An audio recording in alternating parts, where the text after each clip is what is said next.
शस्त्रपूजन झालं, वाहन पूजन झालं, सगळ्या गोष्टींची पूजा केली, परंतु जो उंबरा ओलांडून आपल्या घरात महालक्ष्मी प्रवेश करत असते, माता जगदंबा प्रवेश करत असते, त्या उंबर पूजनाचं खूप मोठं महत्व आहे मित्रांनो या दसऱ्याच्या वेळेस.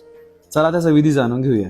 अहिल्यानगर काळमाता तुळजाभवानी देवस्थान पोखर्डीवरनं दसऱ्याच्या दिवशी उंबरा पूजन कसं करायचं किंवा चौकट पूजन कशी करायची जाणून घेऊ.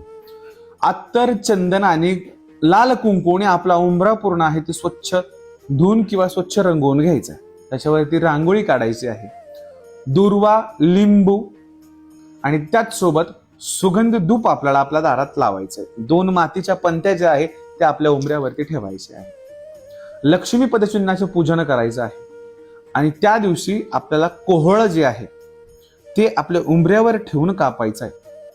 पहिले चौकटीपासून वरपासून खालपर्यंत आपल्याला 11 ते 7 वेळा ते फळ कापूर लावून ओलांडायचं. त्यानंतर खाली ठेवायचं आणि उंबऱ्याला प्रार्थना करायची किंवा भगवतीला प्रार्थना करायची की घरात कुणी आमच्या प्रवेश करेल त्याचे विचार चांगले असावे या भावनेने मी तुला हे अर्पण करत आहे. त्याचे 2 भाग करायचे. तो दोन्ही भागाला, एका भागाला हळद, एका भागाला कुंकू लावून उंबऱ्या चौकटीच्या दोन्ही बाजूने ठेवायचं. त्याच्यावरती कापूर टाकायचे, 5 लवंगा टाकायच्यात, तीळ, सातू आणि राळे एवढ्या वस्तू थोड्या थोड्या आपल्याला त्याच्यावरती टाकायच्या. त्यानंतर तुम्ही 1 तासात ते तिथून हटवून घ्यायचे.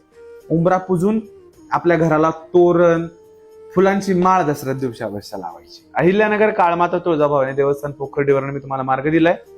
जास्तीत जास्त सबस्क्राईब, फॉलो आणि लाईक अवश्य करा. ओम काली, जय भवानी.